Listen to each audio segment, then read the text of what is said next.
Thank you so much for having me. I'm very excited to be with you here today. So I'm going to be talking about pain self-management in people living with HIV, focusing on aging. These are my disclosures, none of which are relevant to what I'm going to be talking about. So this is the outline of what I will be focusing on. I'm going to talk first about the definition of pain and how we conceptualize pain, both in research and when we're talking to patients, the types of pain that are experienced by people living with HIV, how we evaluate that pain and plan a treatment, and then focus on key features of pain self-management that patients can use themselves to manage their pain. So we all have a very intuitive understanding of what pain means to us, but there is also a formal definition that has been put out by the International Association for the Study of Pain, or the IASP, and they define pain as an unpleasant sensory and emotional experience that's associated with or resembling that you would feel if you were having tissue damage. The focus there is that it's not just the physical sensation of what's happening in that body part that's having pain, but how you give it context and how it makes you feel that is the overall experience of pain. And so we think about pain in terms of a biopsychosocial model. And this is for all pain, not necessarily pain associated with living with HIV, but this particular figure here from 2014 that Jesse Merlin put together is HIV focused. And so the bio part of the biopsychosocial model is what's going on in that painful body part. And that is particularly relevant in acute pain. So if I fall down these very precarious looking stairs here and I twist my ankle and I strain a tendon, then the bio part of that pain is that physical maybe tear or stretch in the tendon and then the inflammation that comes from it. The psycho part of the biopsychosocial model is what's going on in my brain that's contextualizing this pain and my experience of it. Am I otherwise pretty healthy and doing well and I'm like, I just twisted my ankle, I'm gonna be fine? Or am I dealing with other illnesses in my life where I might go, oh no, this is a sign that my walking is not good and I've lost my balance, and I put it in this context of something greater. And then the social features are very important as well. So if I go on to have a broken ankle and I need help at home, with my kids or, my chores, do I have someone in my life who's gonna support me while I'm doing that, or do I feel isolated and then, get very anxious about having to deal with those things on my own? So this is really useful both in research and then when we're talking to patients about their pain and trying to help them understand it. What are the factors that are contributing to their experience? So we can also think about pain in terms of just the different bio parts of that pain, and we generally think about pain in three separate categories: nociceptive pain, neuropathic pain, and nociplastic pain. This is sort of a little bit of a new word which some people don't like. Many of us have called it central sensitization over the years, and those are both the same idea. So the nociceptive pain is, I've twisted my ankle, my nociceptors on my nerve fibers are telling me that there's damage there and there's inflammation, and that's nociceptive pain. Neuropathic pain would be is if there's actual damage to a nerve in the periphery. Sometimes we also think of neuropathic pain as damage perhaps in the sensory systems in the brain.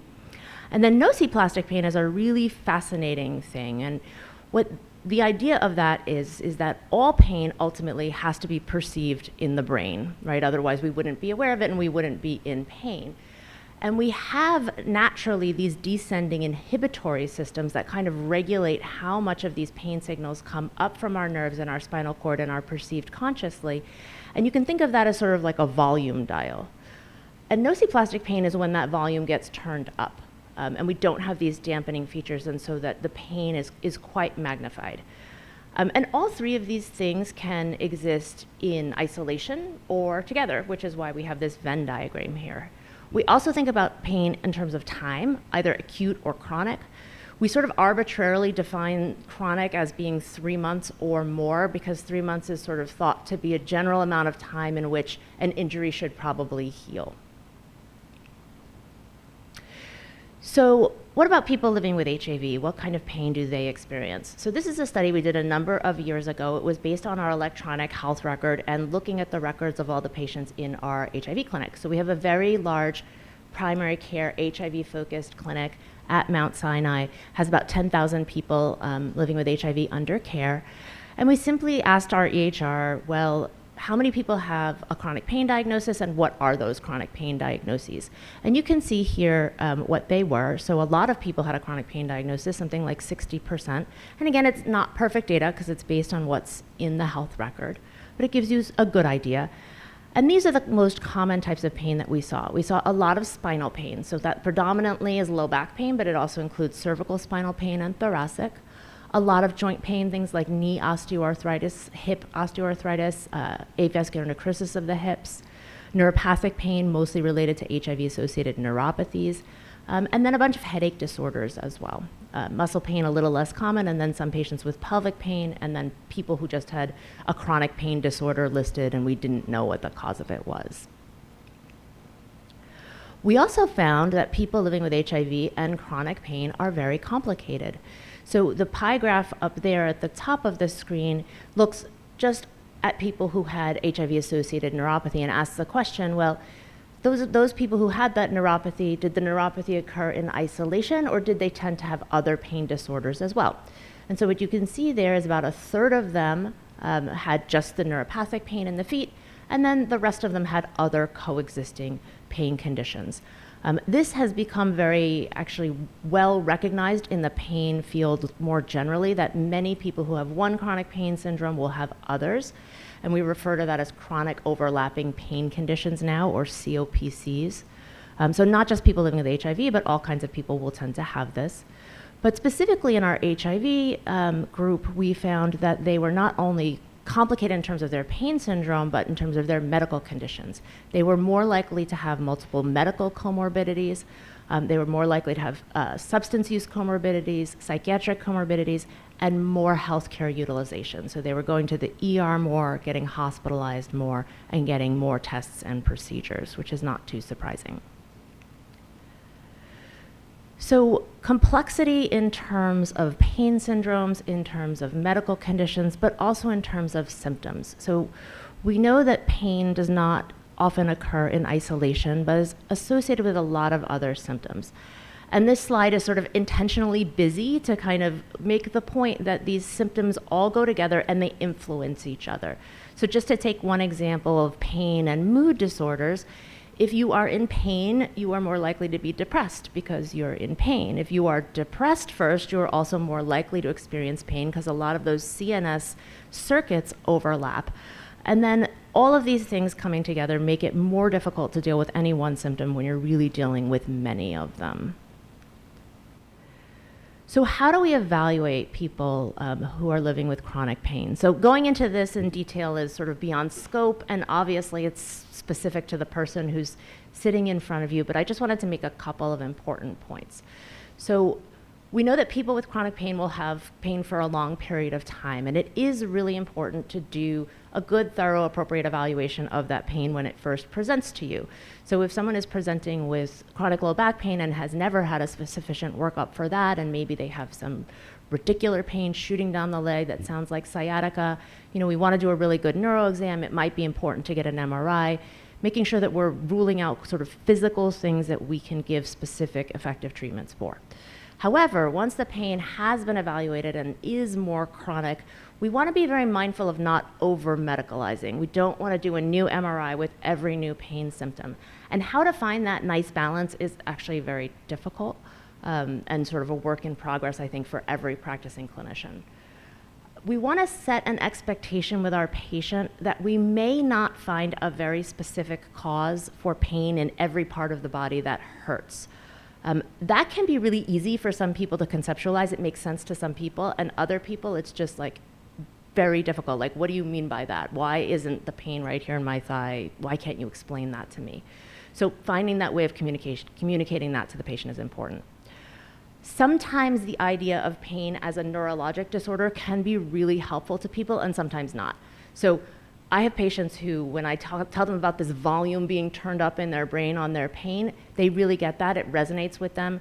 And for other people, it's confusing, and they think that despite my best efforts, they feel like I'm minimizing their pain and telling them it's in their heads. Although I say, I'm a neurologist, I think everything's in your head. They don't think that's funny. And sometimes the diagnosis of fibromyalgia is really helpful. So fibromyalgia used to be this kind of specific thing where you had to have these tender points and you had to press on them. Now we sort of conceptualize fibromyalgia simply as being, prone toward pain. Again, volume turned up, it's a CNS disorder. And having that name can sometimes be really validating for people. Again, not for everyone. So very individualized approach to our patients. So how do we treat pain? There are no FDA-approved treatments specifically for pain among people living with HIV. There are some HIV-specific guidelines that are now a couple of years old, but I will just show those on the next slide.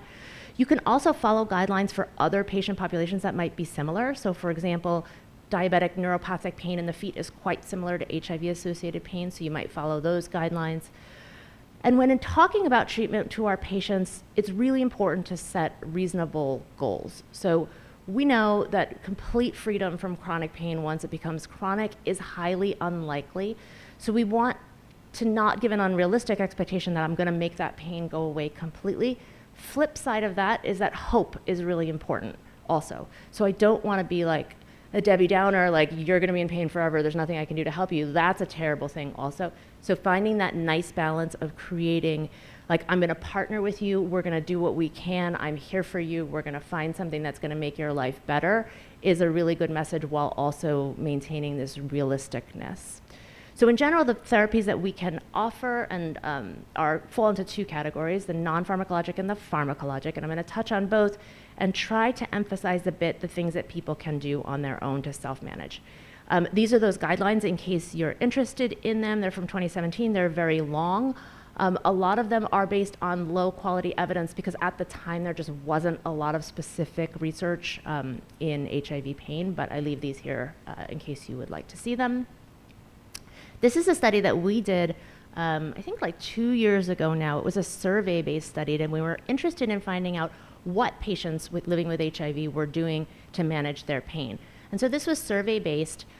We had about 350 respondents, and we basically just asked them, there's this long list of different treatments that exist for pain. Which of these have you tried, like now or in the past, and what did you think of those treatments? And so you can see the colors on the bottom are what the patients thought of them, whether it be very much improved in the green or much worse in the yellow.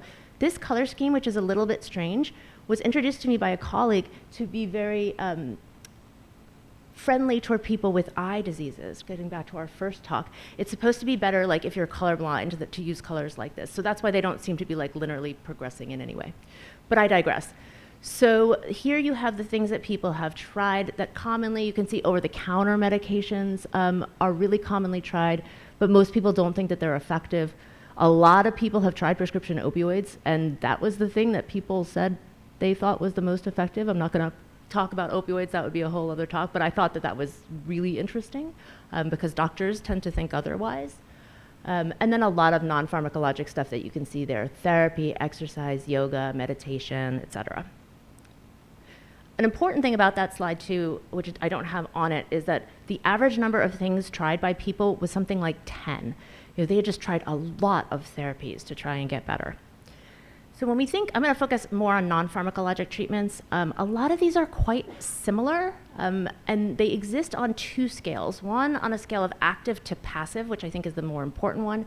Active being things that the person suffering with pain has to participate in, and passive being things that are done to them. And then mainstream versus complementary and alternative. Some of the things in like the lower right are not particularly evidence-based. In pain, I don't particularly care that much about that so long as they're really low risk. So I've had a patient come in and tell me that they wear socks that have copper in them and it really helps with their neuropathy, and I'm like, that's awesome. Like, you did something positive for yourself that's not harmful, that's making you feel better. That is pain self-management. So I don't care what it is.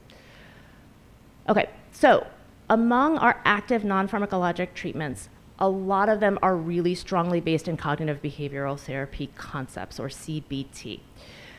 They often combine both psychological and physical parts of an intervention. The psychological parts generally form three general categories: reframing, self-efficacy, and coping. So reframing, when you live with a chronic medical condition like pain, it's really easy to get into the mindset of thinking really negatively about this unpleasant symptom.